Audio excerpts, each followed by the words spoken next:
Fammi chiamare, sparatrappa, uomini e donne, guaglioni e pure il giardiniere. Li devo parlare, fammi presto, va? Sì, boss, vuoi chiamare? Vai.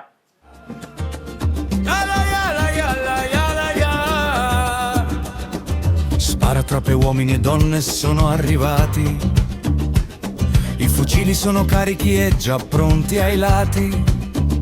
Pensano a un colpo, a una grande vendetta, ma il boss ha una notizia che nessuno s'aspetta. Mamma, apri la porta.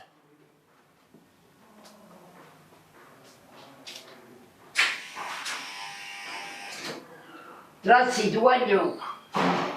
Guagliù basta sangue, basta colmare. Buongiorno. Ho avuto una spinta. Buongiorno. Buongiorno. Buongiorno. Buongiorno. Buongiorno. Buongiorno. Voglio farmi prete, lo sento nel petto. Boss, ci avete mandato a chiamare, a ma fa cocco guerra, cocco vendetta. Ma che sei questo? Ne boss? Ma se avesse una poca repora fresca fresca. Niente di tutto questo. Vi devo dire una cosa spirituale.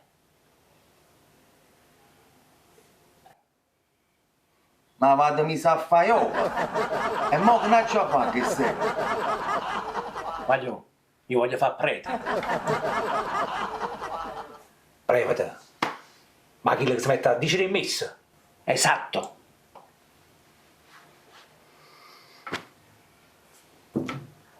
Boss, e allora adesso come vi dobbiamo chiamare?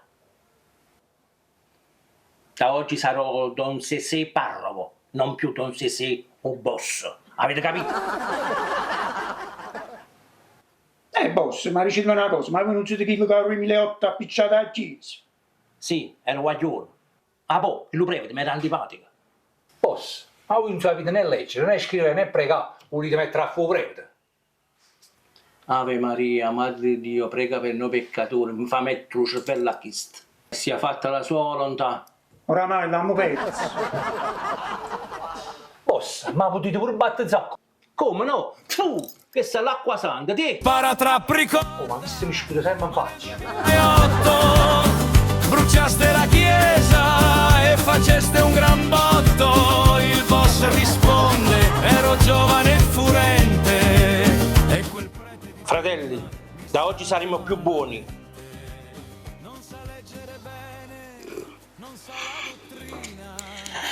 Voglio a mamma, i fottuti e farti strunzare. Chiama belli, che mangiare. dice con fervore, metti il cervello a chi non ha onore.